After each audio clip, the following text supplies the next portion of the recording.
หัว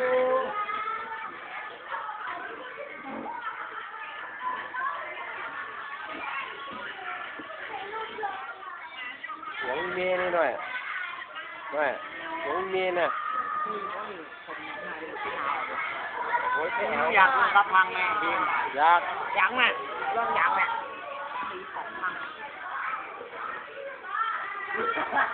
หามึงโดนกูเลยไว้มาจอดเลยกับล้างใจดีกว่าลาวเลยลาวเลยใช้กอง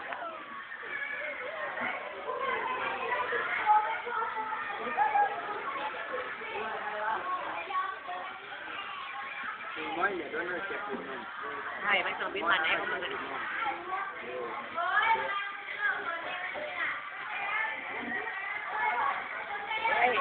คุณเมย์สัมผัสกันหน่อยเนี่ย